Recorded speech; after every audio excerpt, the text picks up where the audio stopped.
ముందుగా stove on చేసి ఒక కడాయి పెట్టి దాంట్లో 1 స్పూన్ నెయ్యి వేసి దాంట్లోకి 1 కప్పు బొంబాయి రవ్వ వేసి ఫ్లేమ్ని మీడియం ఫ్లేమ్లో అడ్జస్ట్ చేసి ఫ్రై చేస్తూ ఉండాలి. రవ్వని గోల్డెన్ బ్రౌన్ కలర్ వచ్చే వరకు వేయిస్తూ ఉండాలి. గోల్డెన్ బ్రౌన్ కలర్ వచ్చాక దాన్ని వేరే ప్లేట్లోకి ట్రాన్స్ఫర్ చేసుకోవాలి. ఇప్పుడు అదే ప్యాన్లో 2 టేబుల్ స్పూన్ ఆయిల్ వేసి దాంట్లో పోపు దినుసులు వేసి అవి కాస్త ఫ్రై అయ్యాక దాంట్లోకి ఒక ఉల్లిపాయ, 2 పచ్చిమిర్చి, జింజర్ గార్లిక్ పేస్ట్ వేసి ఫ్రై చేస్తూ ఉండాలి.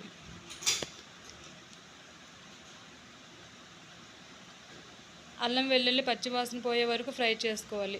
ఇప్పుడు దాంట్లోకి ఒక రెబ్బ కరివేపాకు వేసి ఫ్రై చేస్తూ ఉండాలి.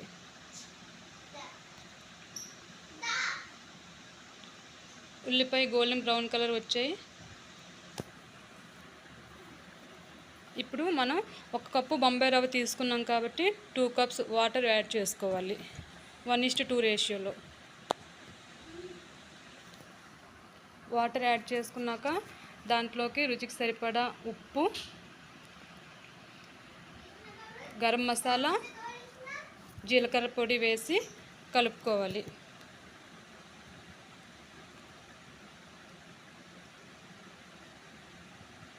ఉప్పు సరిపోయిందో లేదో చూసుకొని బ్యాలెన్స్డ్గా ఉంటే పర్లేదు, లేదంటే కాస్త ఉప్పు యాడ్ చేసుకొని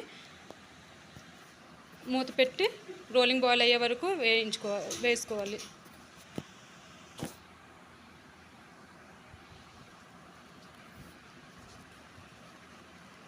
చూడండి, వాటర్ బాయిల్ అయ్యాయి బాగా. ఇప్పుడు మనం వేయించి పెట్టుకున్న రవ్వని నెమ్మదిగా అలా వేస్తూ కలుపుతూ ఉండలేకుండా కలుపుతూ ఉండాలి.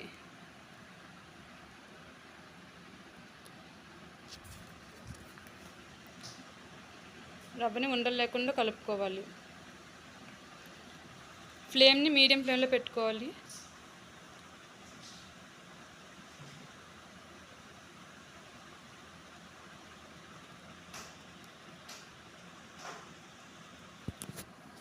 చూడండి, రవ్వ దగ్గర పడింది. అలా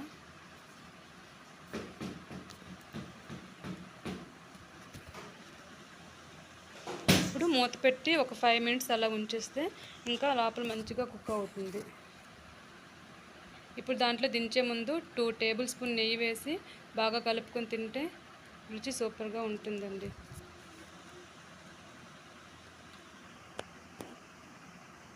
ఇదిగోండి, వేడి వేడి upma ready. Thank you for watching.